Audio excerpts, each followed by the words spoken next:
नमस्कार दोस्तों, बॉलीवुड भविष्यवाणियां के नए एपिसोड के साथ मैं और डॉक्टर कुमार गणेश हम हाजिर हैं। और ये एक स्पेशल एपिसोड है जिसमें हम, जैसा कि आमतौर पर होता है कि जो फिल्में रिलीज होने वाली है आने वाले हफ्तों में, उनके बजाय कुछ ऐसी बातों पर हम यहाँ चर्चा करेंगे और डॉक्टर साहब से जानने की कोशिश करेंगे कि इनमें सच्चाई कितनी है। क्योंकि बॉलीवुड जो है यहाँ गॉसिप की एक दुनिया है जिसमें फैक्ट्स भी होते हैं, फिक्शन भी होता है और कई बार लोग अपने मन से नमक मिर्च लगा के जोड़ते हैं।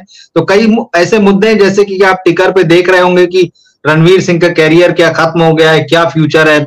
सानिया मिर्जा टेनिस प्लेयर, लेकिन उनका भी बॉलीवुड कनेक्शन है, क्या वो फिर से शादी करेंगी। जानवी कपूर और शिखर पहाड़िया के रोमांस की चर्चाएं शादी तक पहुंच गई और इसके अलावा बहुत कुछ है इस एपिसोड में। तो हम सीधे डॉक्टर साहब के पास चलते हैं जयपुर और उनसे बात करते हैं। डॉक्टर साहब नमस्कार, आपका बहुत बहुत स्वागत है इस एपिसोड में। रवि जी, मैं लक्ष्मी पुत्र डॉक्टर कुमार गणेश आप और सभी दर्शकों को प्रणाम करता हूँ, वंदन करता हूँ। नमस्कार। तो सबसे पहली बात तो मैं आपसे ये बताना चाहूंगा सर कि दर्शक हमारे इस कार्यक्रम को देख रहे हैं लगातार और अब उनके सवाल भी आने लगे हैं। जो चर्चाएं हम करते हैं उसके अलावा अब दर्शक भी अपनी तरफ से जो है वो कुछ सवाल भेज रहे हैं और वो कुछ जानना चाहते हैं, कभी सेलिब्रिटीज के बारे में, कभी उनकी लाइफ के बारे में, पर्सनल लाइफ, कैरियर, फिल्मों के बारे में।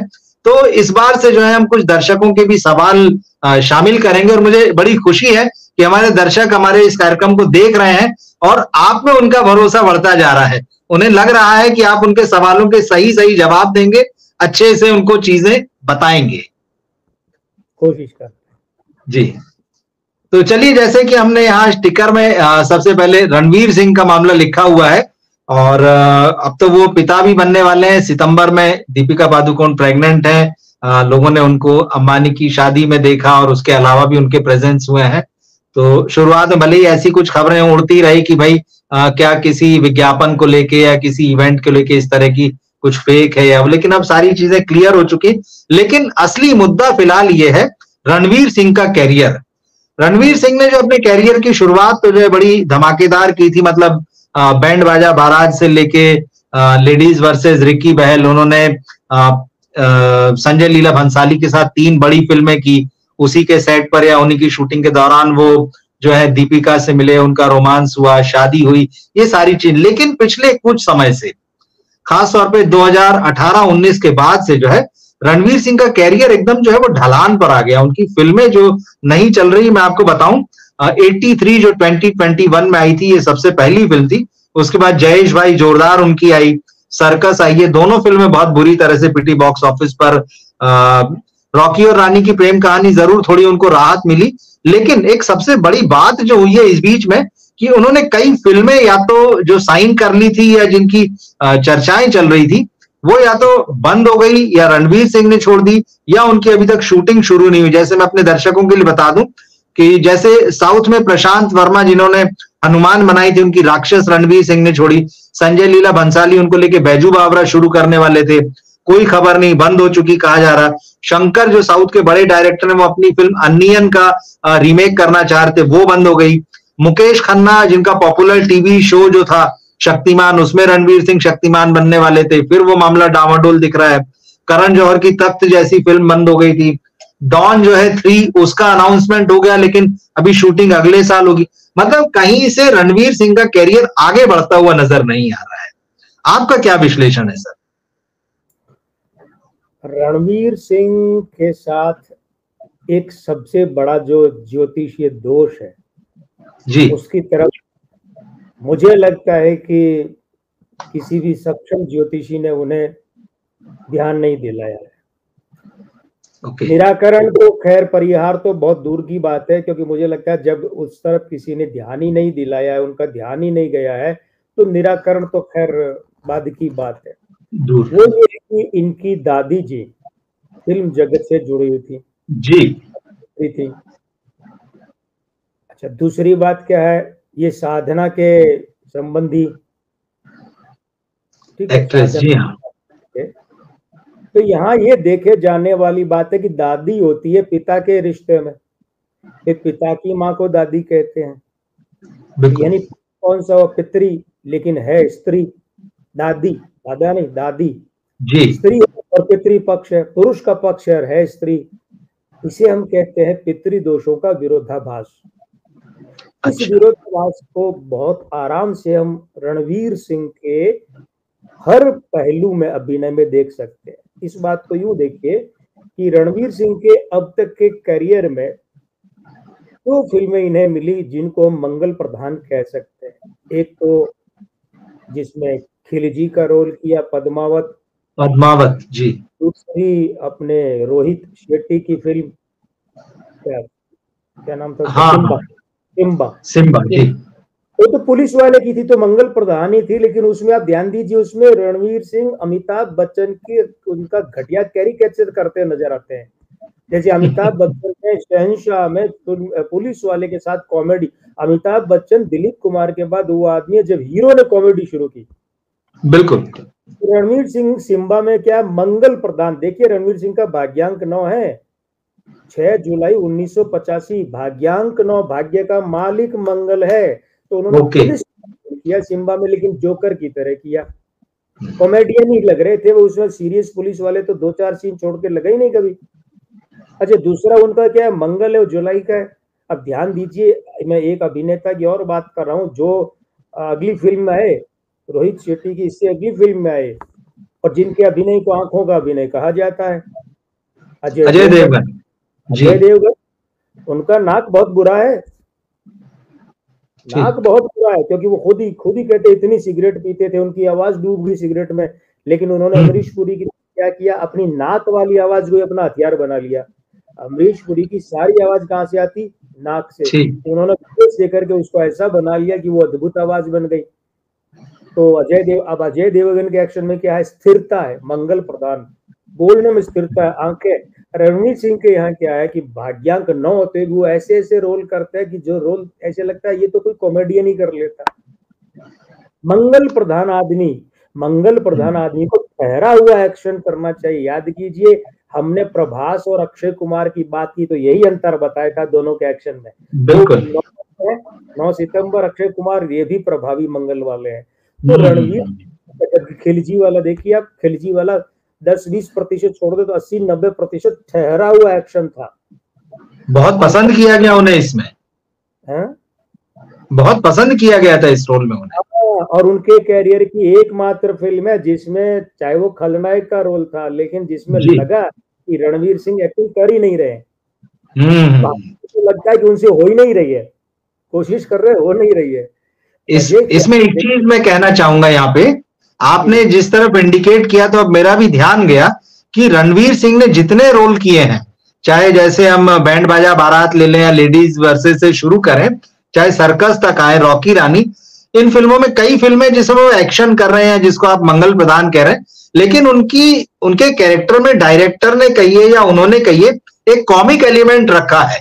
तो मुझे लगता है शायद आप जो कह रहे हैं उसकी वजह वो कमजोरी साबित हुआ उनके लिए, वो कैरियर को हाइट नहीं दे पाया। और क्या हुआ, वो कॉमिक एलिमेंट जो जानबूझ के ठूंसा गया है वो उनके पूरे कैरेक्टर पर छा जाता है। बिल्कुल, एकदम ठीक बात है।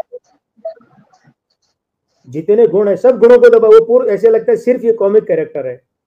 बिल्कुल ठीक है।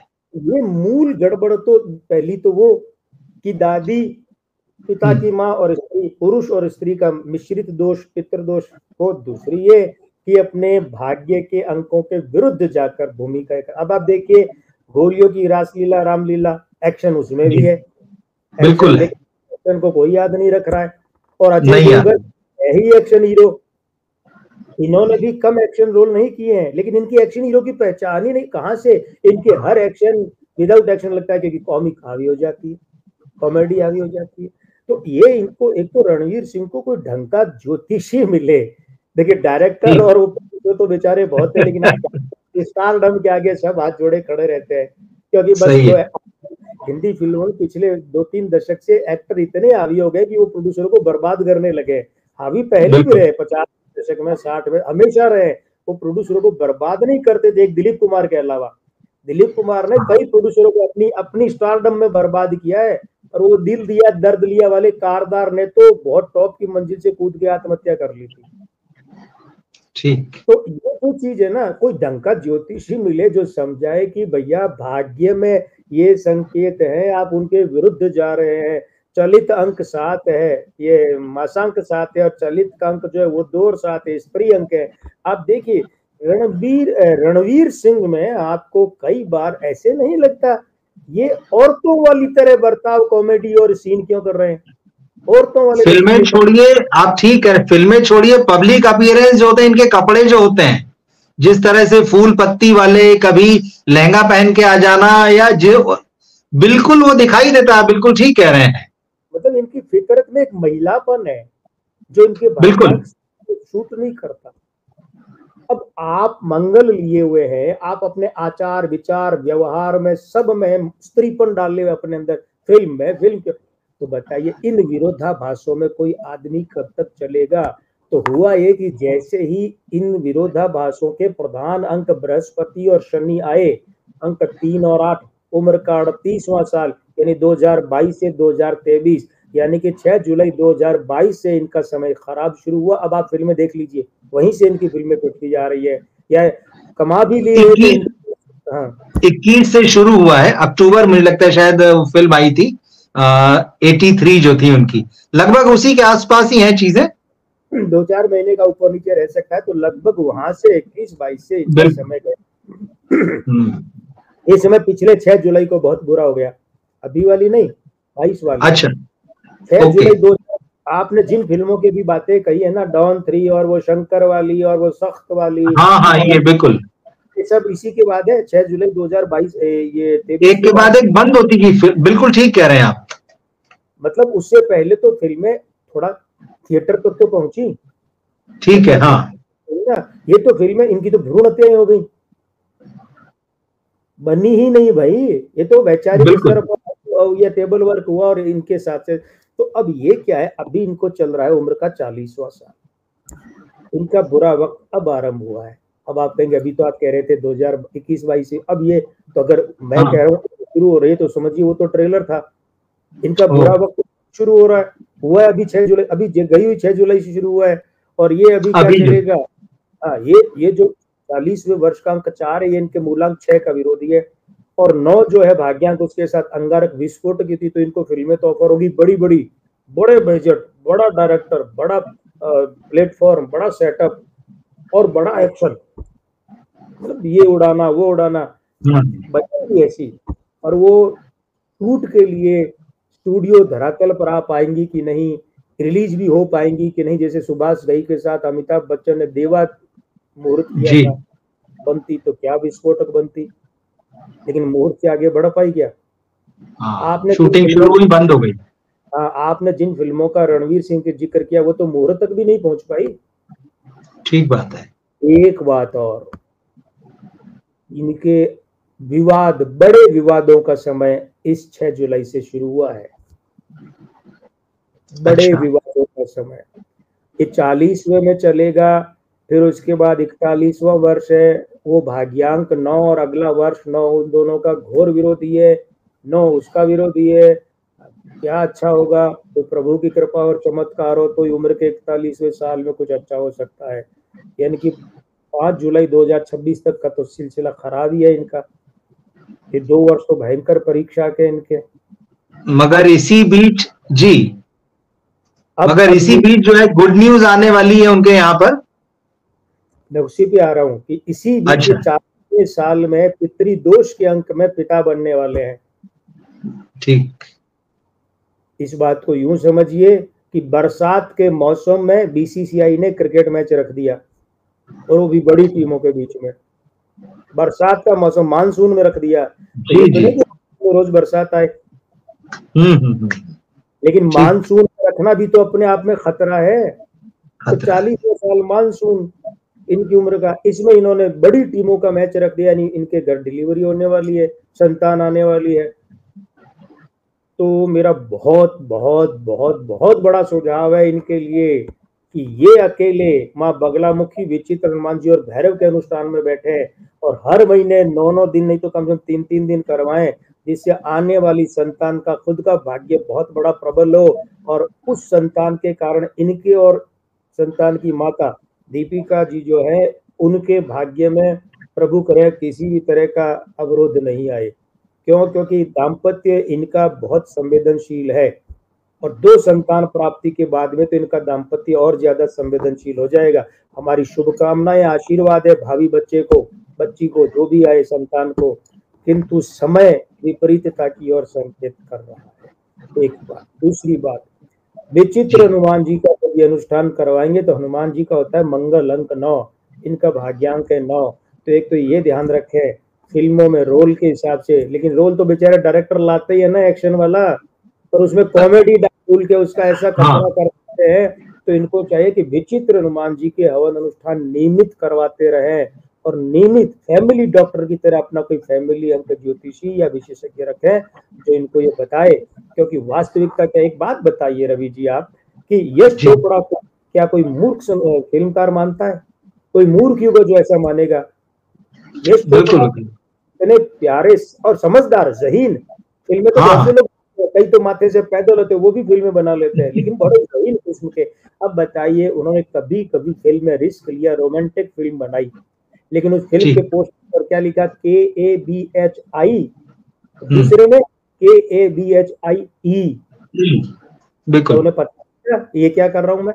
फिर पूरी समझदारी होशोहवास से किया, वो फिल्म अमर फिल्म बन गई। एक्शन के दौर में उन्होंने रोमांटिक, और जबकि अगली फिल्म में उन्होंने फिर एक्शन करवाया, पहले एक्शन करवाया। तो साहब ये बहुत बड़ी हिम्मत का काम होता है, लेकिन सिर्फ हिम्मत कुछ नहीं होती है, ये भी उन्होंने ध्यान रखा। और करण जौहर ने अपनी डूबती डूबती फिल्म से भी पैसे कमा लिए, कभी खुशी कभी गम में पहले कभी में वही लिखा है KABHI, दूसरे में KABHIE लिखा है। उन्होंने अपने मामा से इतना, सगे मामा थे यश चोपड़ा, बिल्कुल बना। तो रणवीर सिंह के प्रति हमारी शुभकामनाएं हैं, लेकिन समय 2 साल तो कम से कम नहीं, मुझे लगता है आपने उनको बहुत महत्वपूर्ण सुझाव दिया है और महत्वपूर्ण दिशा में संकेत किया है, और इसमें तो कोई दो राय नहीं है कि वो अच्छे एक्टर हैं और वो एक स्टारडम भी उनका है। लेकिन जैसा